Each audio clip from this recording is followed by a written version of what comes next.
And we're live. The Keep 1 Million Show. I'm Dwayne. Sean P. 90.7 FM, KRDP. Yes, sir. Thanks everybody for listening. This is our year-end review. Yes, sir. 2024. It's almost over. This is the 19th of December, 2024. And it's been a wild year. A whole lot of stuff been going on, and we're going to start by what just happened this past January, as we know Shannon Sharp has, left Skip Bayless, went on his own, and his first major interview, was Cat Williams. Excuse me. And Cat Williams dropped a bomb on the world with everything he said, and kind of find out, December of 2024, most of it came true. I mean, yeah. What did you think when you first watched? Man, when I first Cat Williams interview. When I first watched that thing, because it's like 2 hours long, so I watched it in bits and pieces. That interview broke the internet, dude. I mean, Shannon. That interview alone, I believe Shannon would have got endorsements regardless, but that interview alone, like, speeded up him getting endorsements and everything, man. It was funny. It was introspective. It was like man, and like you said, a lot of that came true. And that interview allowed Shannon to get a whole lot of other interviews because people wanted to come on and defend themselves. Like right. Cedric the Entertainer, Monique came on there. I want to say Steve Harvey came on there. Oh, yeah. And then Steve Harvey tried to give him a little bit of advice. Like, Shannon said this, like, he didn't do it on the interview, but he said, like, do you want really better interviews, or do you want, like, just, like, shock value interviews, because people not going to like you putting their dirty laundry out there. But Shannon still kept doing his thing, and he kept getting interviews. So, the one interview I liked that he did was with Glorilla. He did a real good one with her. Okay. So, and the biggest quote from that Cat Williams interview was when he said, "You got to tell Diddy no." When he said that, everyone laughed. But fast forward to December, and what's going on with Diddy, and that whole situation is just amazing. Yeah. We're going to stay in January, and the college football playoff, the last 4-team playoff, because this season is a 12-team playoff. Oh, yeah. You have Michigan beating University of Washington to go undefeated, win a national title. Then, Coach Harbaugh goes back to the NFL with the Chargers.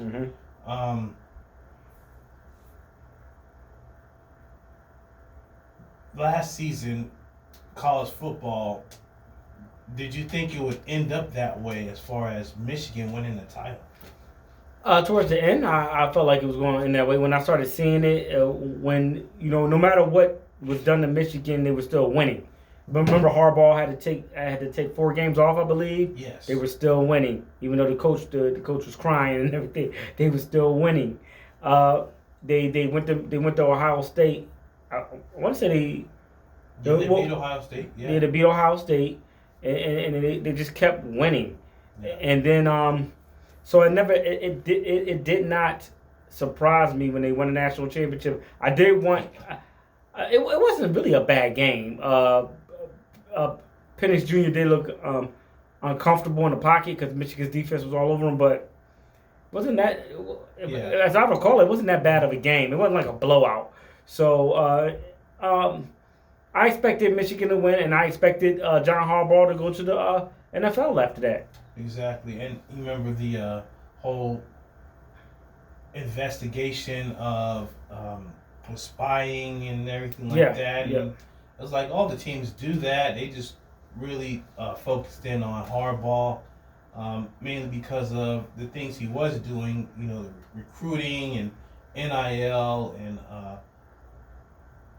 transfer portal, things of that nature. Just wasn't the traditional college football way, and so it actually everything he did worked to that point. At one point, remember in 2020, he was about to be fired. He's about to be out. They did give him a new contract. Yeah. Then, you know, you have J.J. McCarthy, who is not a thrower, but they have a great running game. You know, great defense, and that was basically the hardball way, and they won the championship. You know, fast forward, McCarthy's injured. He's on the bench right now in Minnesota. Yeah. And Minnesota is looking like a team that could possibly make the playoffs. So, also the Chargers, who are, you know, close to getting into the playoffs. You know, so with Harbaugh and his quarterback. So you know what I mean. The 12-team playoff, which is this year, the first time it's happening.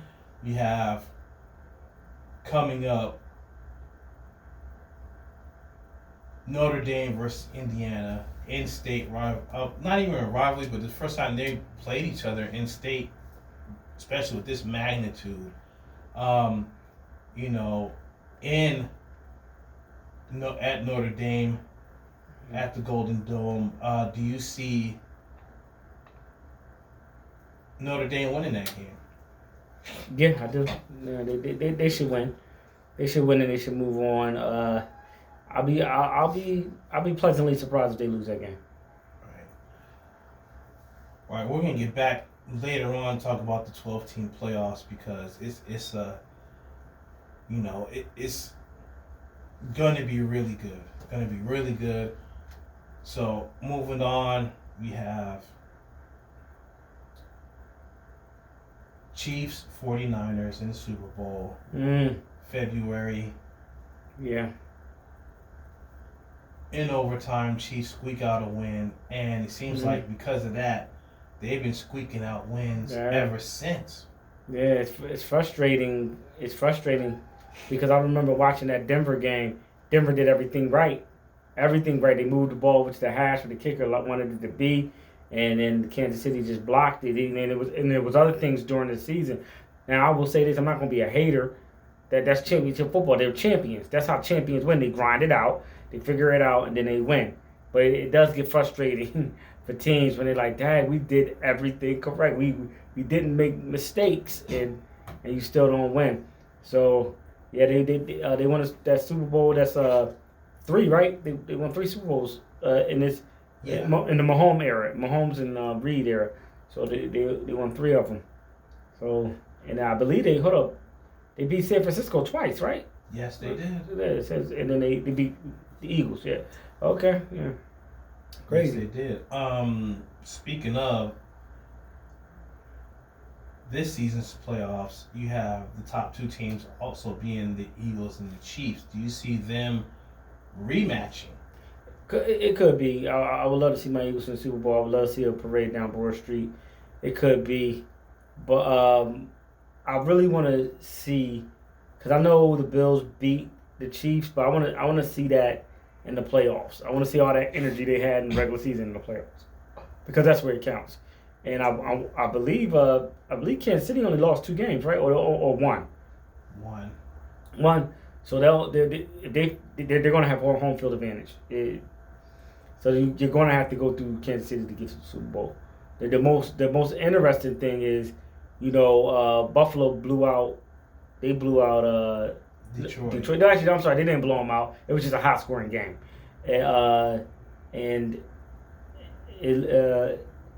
so with that, the Eagles only lost 2 games. If the Eagles can win out, which is quite possible with their schedule, and Detroit lose another game, then we would get home field advantage and they get that bye as well. So it's interesting as well. Yeah, you're saying we a lot, but you got your whole Eagles outfit on and everything, What do you think about what's going on with, I guess, Jalen Hurts and A.J. Brown and some other players getting into it? I mean, what's going on with that? Because they're on a 10-game winning streak, and they say winning cures all, but it's not curing their beef. Well, Shannon Sharp would say, he said, you never accept anything in a win that you win in a loss. Like so you're like, yo, we need to pass the ball a little bit more because football is about rhythm. It's about timing. And that's what they did against Pittsburgh. Pittsburgh stacked 8 in the box against Saquon. They was like, okay, they dropped back and we're going to pass and everything. Now, I'm not going to sit here and pretend that Jalen Hurts is the next coming of John Elway or Joe Montana or Peyton Manning or Tom Brady. But he's good enough. I mean, you saw his numbers from that Pittsburgh game. He's good enough to give you almost 300 yards. He could do it. And he's really slowed down with the interceptions.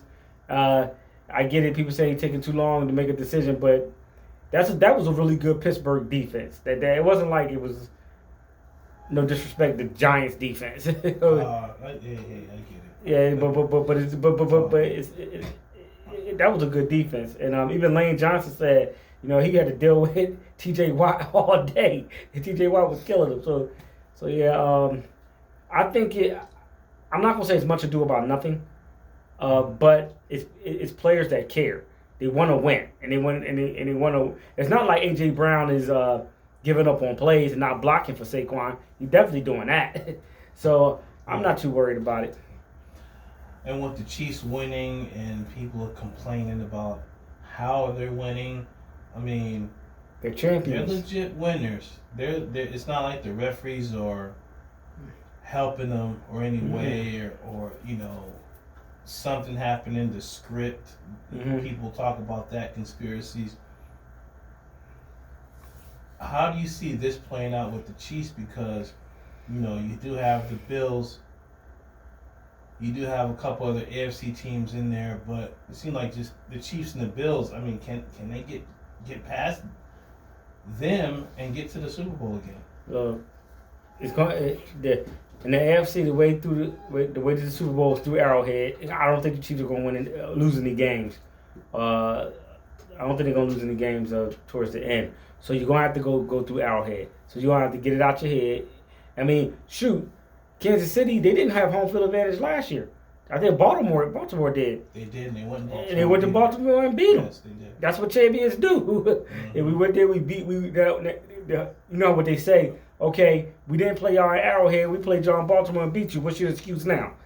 So these teams just got to figure it out, man. No, that's a fact, and the Chiefs may have a second rematch coming up in the Super Bowl. They beat the Niners twice.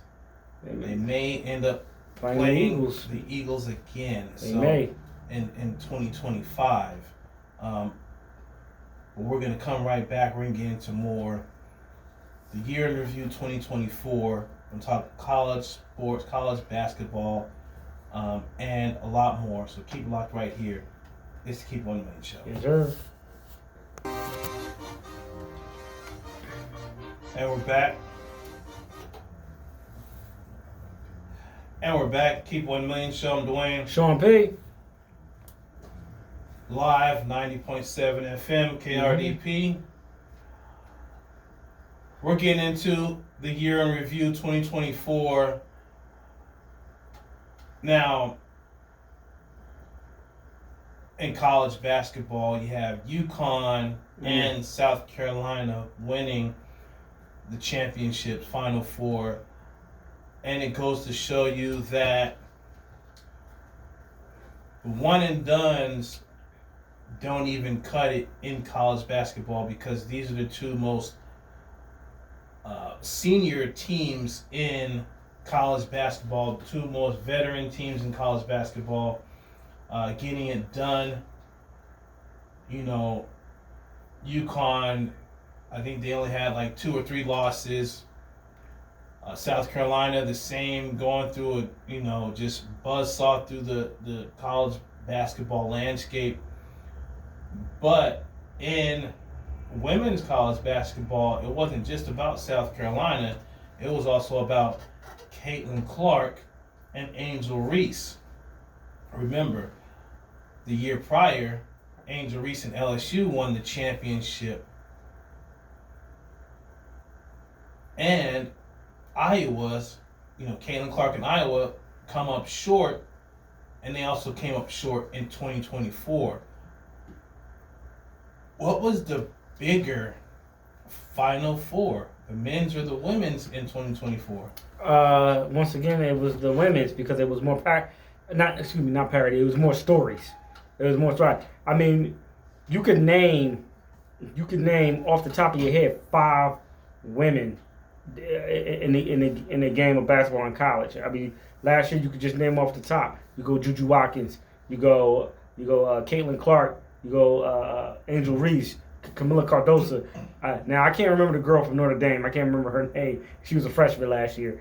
But UConn girl. Paige Beckers. You go Paige Beckers.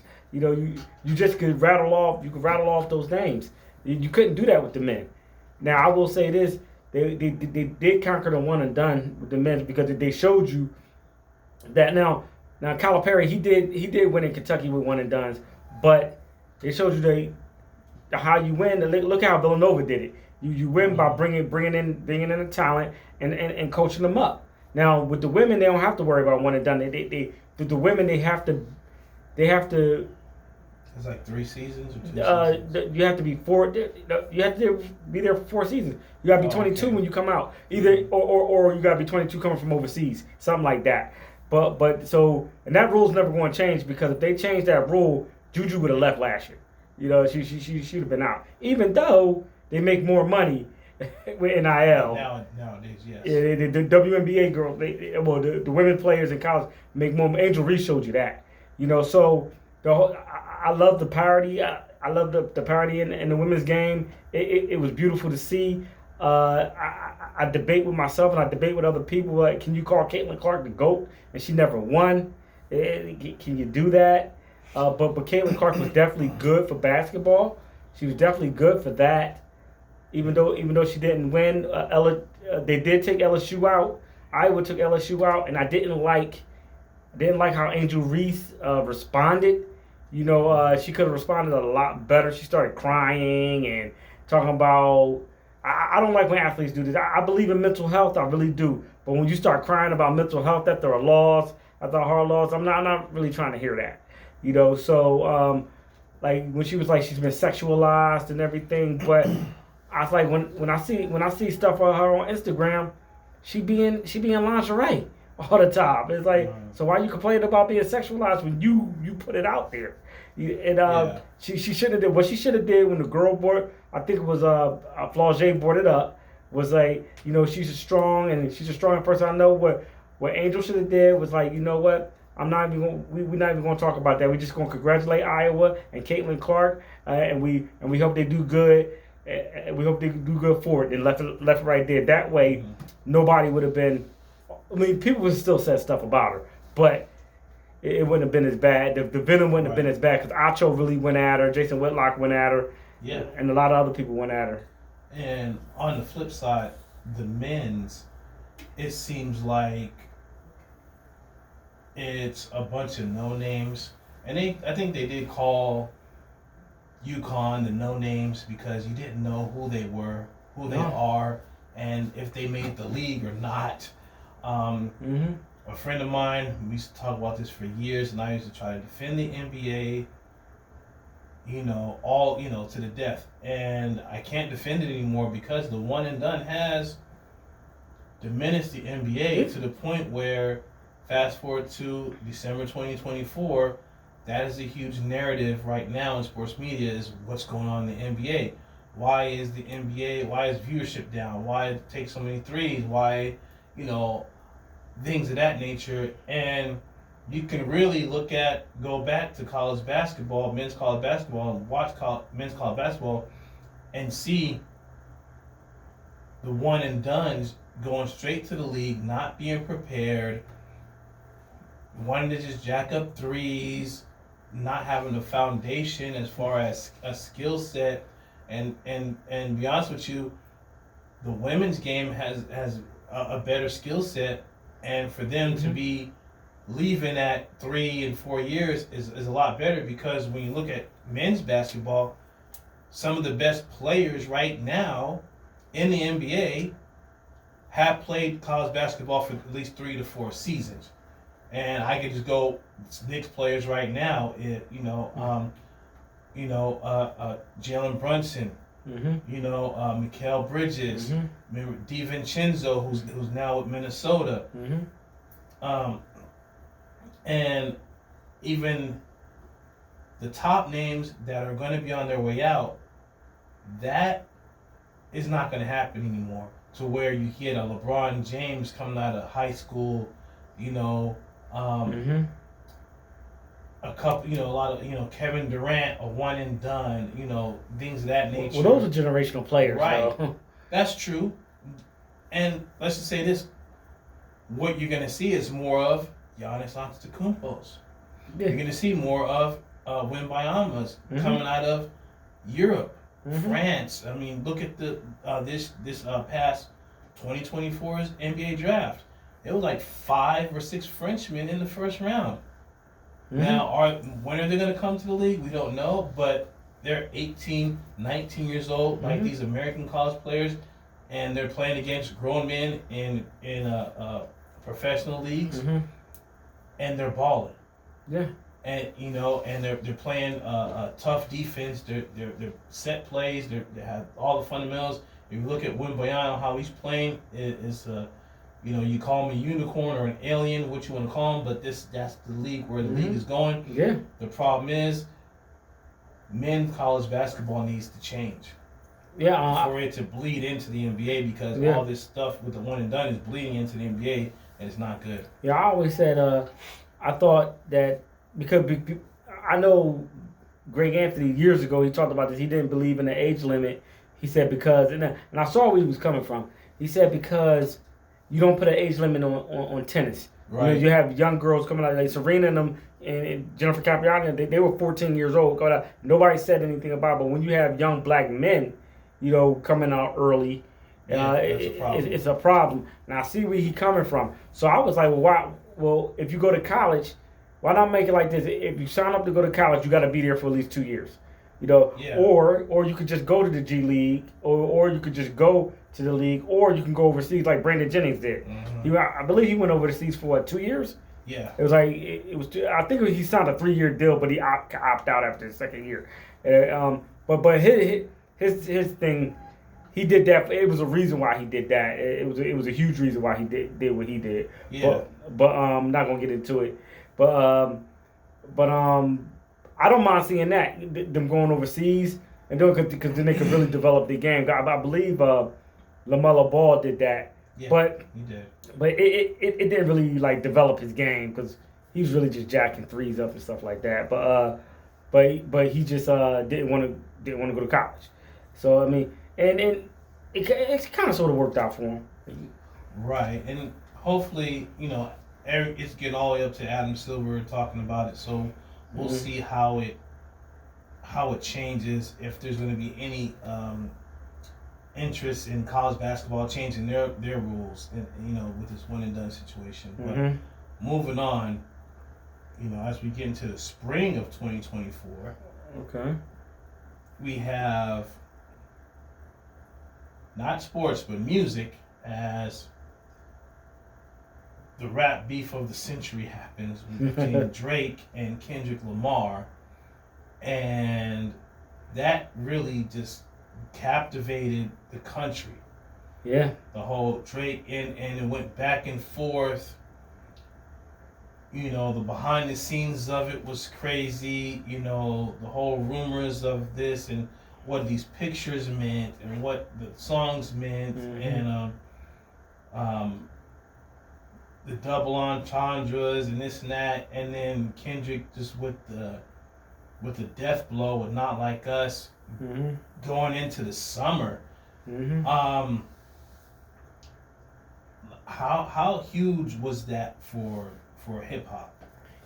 It was huge. It all started with it's this guy that I follow on YouTube named FD Signifier. He did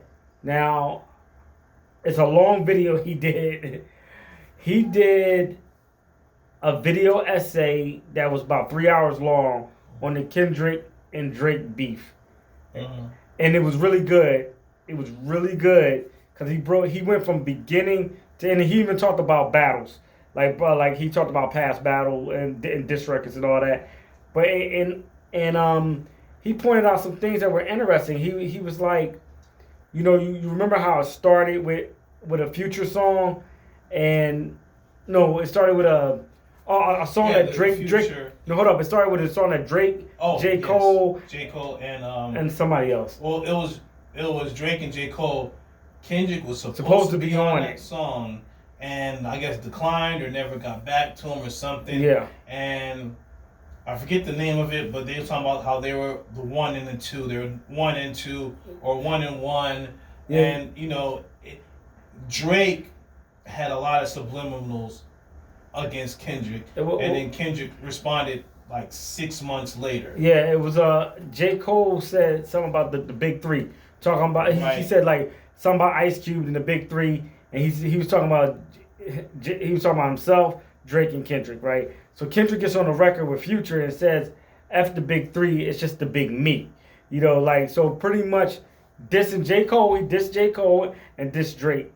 J. Cole thought about coming back, but he took himself out of it. He said, "Nah." Well, I don't know if anybody heard this, but J. Cole's "Thank Me Later" album, which came out at the same time as the whole beef, was great, and he did come back on Kendrick, and it was a good diss record. He just took it off because he seen where it was going and was like, "I'm out of it." That's when he went to the Dreamville, his Dreamville festival, and he bowed out in public, saying, and everyone who was kind of talking mess about J. Cole, how you get out of the beef, out of the battle, and then when it went all the way left, later on in the battle, everyone was like, "Oh, J. Cole was right." Yeah, J. Cole's sitting there, he's chilling, he's not stressing out because Drake is stressing. Because Kendrick's going at him, and Kendrick's stressing because don't know what's going on behind the scenes and all this, So it comes all the way full circle, and even J. Cole later on said, how the friendship they had, him and Kendrick, somehow got skewed years ago, but they're still competitive. Remember, Kendrick went at Drake. He never went at J. Cole. And I think mainly because of their friendship behind the scenes. Whatever between Kendrick and Drake, though, that's not going to change. At all. And then it just went from there, because I remember I was at a flag football game. I was at a flag football game for my son, and I listened to Family Matters. Actually, I listened to Euphoria first, and I listened to Family Matters. I'm like, yo, this dude... And the dude, the video that I was watching, the video essay, said if you pay attention, he broke it down. Everything that Kendrick did was calculated. It was like he knew what Drake was going to do and say. And to take a Kumo D line, Kumo D had a diss on the LL called Death Blow. Like, the Death Blow was "They Not Like Us." And then when he did the pop-up concert, he performed the song like 5 times in a row. You're like, oh my God, man, this dude just totally destroyed him. There was no coming back. And going back to the other behind the scenes stuff was people giving each other information about things. You had the cover art what Kendrick had of the Maybach gloves, and if you zoom out, people were zooming out on it, and it had an Ozempic prescription. And remember, Rick Ross got into it. Other people got into this beef, and the whole 20v1. A bar from that, and it could have went really, really bad. Gladly, it didn't. It stayed on wax, as we always say in hip hop. Keep it on wax. Yeah. So, but it could have went left because even Drake's side was going to people on Kendrick's side or people in LA, giving people money, trying to get information, So and then all unraveled for Drake.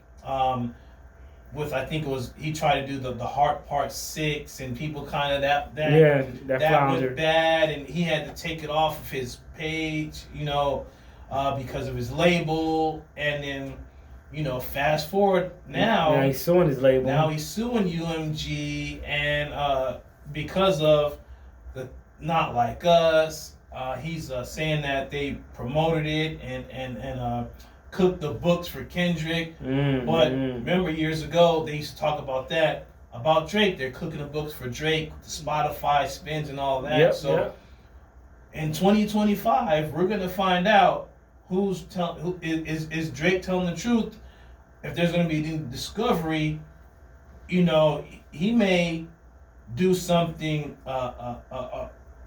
that benefits Kendrick and other rappers and artists, because you're gonna expose the music industry on what they do behind the scenes to boost certain artists versus they say a great artist not get boost, but then you got this artist that no one heard about all over the airwaves, and now they're winning Grammys. You're like, wait a minute, but this guy's 10 times better than that person. So Drake may have opened Pandora's box, but because of the whole Kendrick beef, him losing the beef, he hasn't came out with nothing yet, and I think that's a huge mistake. He should at least came out with a couple songs, went and gave something to his fans, But now you got GNX came out. They're saying it's the #1 album of the year, not just right now. It just came out last month, but the #1 album of the year already, 2024. And it seems like Drake, is the butt of everybody's jokes now, especially because of the lawsuit. Yeah. And with that being said, we're going to come right back. We're going to talk NBA, the Olympics, the NFL, all the way until right now. Keep it locked right here. It's the Keep 1 Million Show. Yes, sir.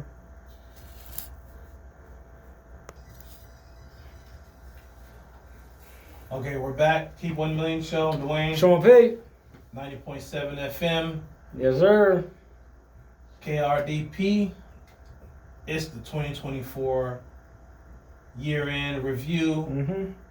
And in the NBA, you have the Celtics finally breaking through, winning the championship against Dallas. Yes, sir. Was in 5 games? 5 games, gentlemen's sweep. Yeah. They were clearly the better team. Clearly. And, Boston's been there, so many years, losing to Golden State, get into the Eastern Conference Finals so many years, and they finally break through. The question is, can they repeat? They can. They can. They can. I mean, they didn't change anything to their roster. They can repeat. The West is not as dominant as they. You know how you was like Golden State, man. That's that squad, or you said San Antonio, that's the squad back in the day. The Lakers. It's not like that this year. I mean, Denver. Is Jamal Murray hurt? Is he hurt? Jamal Murray? No, I think so. Something like these. I know he wasn't playing. I know he wasn't playing really, really well. But they could be the first team to repeat since Golden State. Right. So, and I just really believe they're that good. They really are that good. Yeah. The only issue with Boston is Kristaps Porzingis. He should be coming back soon. He's been injured. He's always been injured. It's injury prone. Most of his career. But they call him Mr. Glass. Right. And he was a key part of that, championship run. Yeah, he was a matchup problem. Right. 7'4", he could shoot outside, he could dunk on you, and he could protect the rim. I mean, he was just a problem. And the thing is, you had a lot of teams in the East that couldn't contend. The Knicks. Yeah, Knicks. This year, Cavaliers came on fire. Milwaukee, they just won the NBA Cup. So this turns around their team. They kind of lackadaisical. But also on the West, Oklahoma City's looking excellent. They're the #1 team. Dallas, maybe right back in the mix, and then Golden State has been on fire. What other team can contend against Boston right now? Uh, I'll say Cleveland could probably give them a test because they did get Cleveland their first loss of the year. Remember, Cleveland went on that I want to say 15 game win streak to start the season, and Boston went in there and gave them their first loss. Cleveland might can do it. Denver might can do it with healthy pieces. They might can do it. OKC, really good team. You know who my dark horse is, and I'm not saying that they're gonna win it, but Houston. Yeah, Houston. Houston's looking really good. Email Udoka, man, he came back with a vengeance, man, because his issue that was going on. I'm not saying they're gonna win a chip. I believe they could throw a monkey wrench in people's problems. They could be a problem. Yeah, they could be a problem. Yeah, me too. I would say Cleveland, Golden State, again. They just got, they just got some players back. Mm-hmm. They also got Dennis Schroeder is now on Golden State. Oh, okay. Yeah, he's a good backup point guard. Right. So, and also there's a huge Jimmy Butler situation. He might get traded. Oh yeah, he's on a trade block. Yeah. So whoever team he goes to, he may go to a contender if said contender has a lot of draft picks and whatnot. So, that's on the horizon. And speaking of, on the horizon is the NBA All-Star Game, which is going to be brand new. A totally different All-Star Game coming up in 2025 where you're going to have 4 teams of 8 players.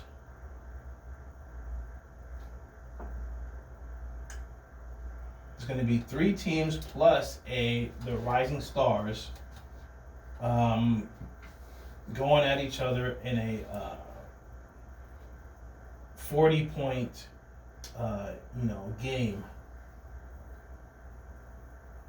And those winners will play each other.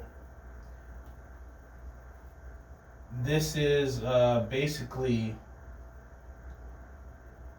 like the NHL, and that's a lot of people are not talking about. The NHL has this same setup of their All-Star game, which is the All-Stars of each division play each other, and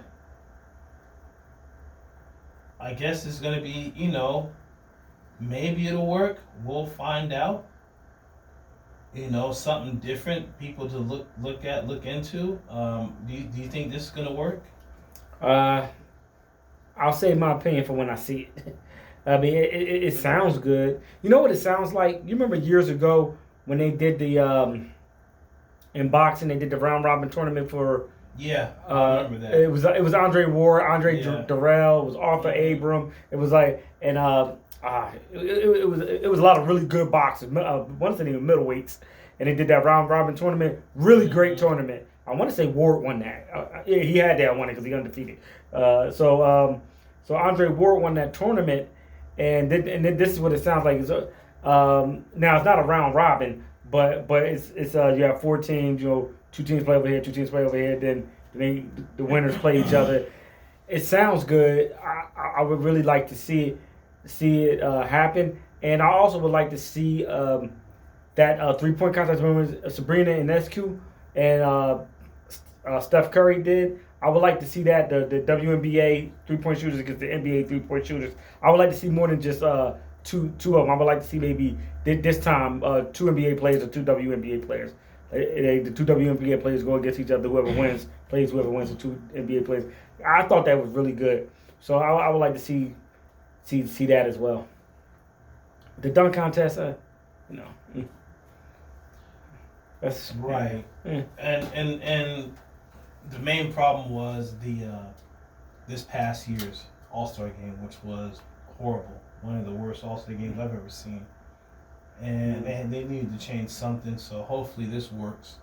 Yeah, one of the best ones I ever saw was when Allen Iverson won the MVP. His first, he won two All Star MVPs. The first one he won when they were playing and the East and West, they were just going back and forth in the fourth quarter. And Mutombo was blocking shots, getting rebounds. I mean, it's like you could tell they wanted to win, and they just don't have that anymore. And you hear the excuses. Oh, why should we go hard? Why should we do? Like you just like, dang, what happened to the pride? And then they always put a dollar sign on everything. Or just give us more money. I was like, oh, man, whatever, man. Right. And they're gonna get paid. I think it's like $125,000 or something like that. So moving on, we got two quick topics before we go. This will be a lot longer, but we got 10 minutes left. The Olympics and boxing. The Olympics, we have, a whole lot going on with the Olympics. This summer this past summer in Paris, you have, the track and field situation that happened with Noah Lyles winning the 100, not winning the 200. Well, he got a bronze medal in the 200. Yeah. So it's not like he failed the medal. It's just a lot of people wanted him to do what he did in the Worlds. He got 3 golds in the World. Right. He did get roasted online because of the things he said. Yeah, he did. He did. And I want to say, hold up, did the men's relay team get disqualified? Yeah, they did. The US men's did. Yeah. NBA, the USA, they win. Yes. They win gold. The women USA basketball, men and women's, win gold. The women's game was really close. I watched that game. That French girl. She just the way she scored when she got past the ball. Her momentum took her past the 3-point line, and she shot it, but she needed to hit the 3 to tie it up. And I'm telling you, the U.S. women might have lost that game and went into overtime. Right. And then we also have gymnastics. Oh yeah, Jordan Childs, what she went through. I read something on that like about a month ago. She never gave her bronze medal. What they did, they gave the Romanian girl a bronze medal in Romania, and they had a celebration for her, but Jordan Childs never sent her medal back and everything.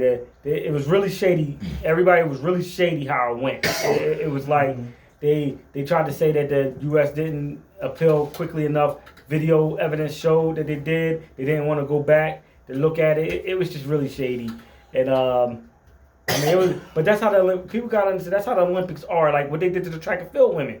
They said no, you can't come in this gate. You got to go all the way around. So Shelly and Fraser Price had to walk all the way around. They lost time. She couldn't properly warm up. Sha'Carri couldn't properly warm up either. And here's the thing, Sha'Carri, she won. She got beat by Julian Alfred. But I tell people, if you look at that race and slow it down, Sha'Carri Richardson was the last out of the block, and she still got a silver medal. So it just goes to show you how of a freak of nature that young lady is. And with Shelly Ann, she was 37 years old. Man, you telling her she can't warm up? If she can't get a proper warm up, that's how you get hurt. So it's sad that's her last Olympics, and Sharika Jackson didn't run either. So Gabby Thomas won 200 gold. She won a 4x1 gold, and she won a 4x4 gold. She got 3 gold medals. So right, and remember, the darling of all the Olympics was Simone Biles. Oh yeah, she did her thing, breaking all kinds of records. Most decorated gymnast of all time. All time. Won all 4 events. Yep. They don't call her the GOAT for no reason. Right, exactly. She got a lot of haters out there. I can't stand the fact that a lot of black men be hating on her. Black women too. Like, I'll be like, y'all love Serena, y'all should love Simone as well. Exactly. Now, before we go, boxing, Yes. which was dominated by Saudi Arabia. Yes, it was. Taking over the boxing world with Mhm. the best fights we've seen in recent memory. You know, Anthony Joshua fights, the Tyson Fury Usyk fight, which is going to be a rematch coming up very soon. And excuse me. And what did they do to get these fights together? Because no other promoters got these fights together. You talking about Saudi Arabia? What Yeah. did they do? I have no idea. It had to be the money. They got those the king, because Saudi Arabia is a monarchy, so they got the king out there. They got a lot of oil money. I don't know exactly what they did. All I could do is tell you when I was in the military, I never been to Saudi, but I've been to Qatar, and when we were allowed to go off base, we went to the hotel in Qatar. Now I never went to the beach. We were allowed to go at that time, allowed to go off base, go to the beaches and stuff like that. And they said it was really nice. I never did that. I never got a hotel room or anything. I never did anything like that. But I've been to the mall in Qatar, and it was it had an ice rink there. It was really nice and everything. So I'm only guessing that Saudi Arabia is even nicer, and I don't know exactly what they negotiate or anything, but I just know they get the fights over there. And a lot of fighters fly over there to fight, as well as golfers. They go to the Middle East to play these tournaments over there, and it has to, because money talks. So it has to be the money, man. Yeah. The name is Turkey Al-Alishis, who is Saudi Arabia's General Entertainment Authority. He's the one who has got the whole, boxing thing together over there. Just throwing money at everybody. You had Benavidez Bivol. You had Fury Usyk. You have, Anthony Joshua fighting. What was that UFC guy's name? He knocked him out. I forget one round. I forget his name, but I know you're talking about. Ngannou. Yeah, Ngannou. Yep. Yep. You had the Brown Bomber with his loss. I mean, all these big name boxers. At least every 2-3 months, you had someone fighting. Now you're gonna have coming up Fury Usyk Part 2 in Saudi Arabia. It's amazing how one country that's not usually involved in boxing can come together and just take it over. Yeah. They're doing that with golf. And it seems like in 2025 it's going to be a lot more. So look out for that. Look out for the major fights coming out of Saudi Arabia. And I think it's not going to stop because of the infighting that always been happening with other promoters. Your Eddie Hearns and other promoters. Yeah. So I wouldn't be surprised if the Paul brothers took their fights over there. So yeah. I mean, Before I don't want to cut you off, but just announced Logan Paul's next fight is going to be against Conor McGregor. Yeah, Conor. I can't remember last time Conor fought. So I mean, we'll see.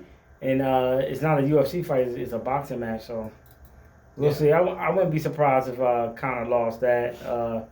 His brother beat. I'm using air quotes. Beat Tyson. Oh man! That was the best fight on that card was a debacle. The best fight on that card was Serrano and Taylor.